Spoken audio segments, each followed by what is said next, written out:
Hiyawan sa ngayon ang mga fans ng Stephen Curry sapagkat itong kanilang iniidolong sa Steph ay mayroong sariling movie o pelikula na ang titulo ay GOAT at mismong si Stephen Curry ang bida sa pelikulang ito. Ito ay ipapalabas mismo sa Pebrero ng 2026 mga idol. Hiyawan kagad ang mga fans ng Stephen Curry sapagkat mabuti pa raw itong kanilang iniidolo ay mayroong sariling pelikula at GOAT pa ang title. Samantalang si LeBron daw ay ginaya lang daw yung kay Michael Jordan. Nagtrending pa ngayon mga idol na mas maganda pa raw yung kay Michael Jordan kumpara sa bersyon ni LeBron James. Ang balitang ito ay isang magandang balita para sa kanya mga fans kay Stephen Curry.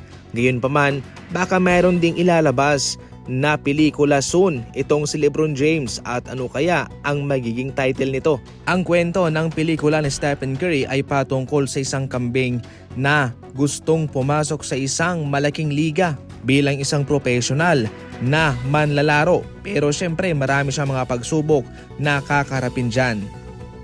Naging maganda ang adjustment ng OKC Thunder sa Game 2. Sabi pa mismo ni Coach Mike Daigneault ay madali lang daw na maka-adjust sa Indiana Pacers kumpara sa Game 1. Sa Game 1 kasi nagpaliwanag siya kung bakit hindi niya inilagay sina Chet Holmgren and Hartenstein sa mga huling minuto sa fourth quarter. Naging maganda naman daw kasi yung pagtatapos ng kanilang play sa first half kaya ginamit niya ang kanilang small ball lineup hanggang sa fourth quarter.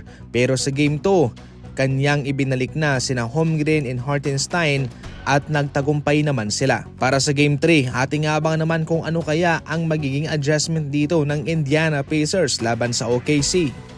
Magkakaroon ng private meeting itong si Cooper Flagg sa Dallas Mavericks. Hindi pa nga nag-usap ang dalawang kampo, ang kampo ni Flagg at ang kampo ng Dallas. Pero ayon pa mismo kay Shams ng ESPN, magkakaroon daw ng pribadong pagbisita itong si Cooper Flagg sa Dallas. Maganda itong Dallas Mavericks para kay Cooper Flagg mga idol. Napapalibutan siya ng mga veteranong magagaling. At sa kanyang unang season pa lang ay malakas yung kanilang tsansang makapasok sa playoff at sa finals. Magaling din ang head coach ng Dallas. One of the greatest point guard to sa NBA, si Jason Kidd. Suwak na suwak naman daw ang depensa ni Cooper Flagg sa Dallas Mavericks dahil yun naman daw sa ngayon ang kanilang kinakailangan.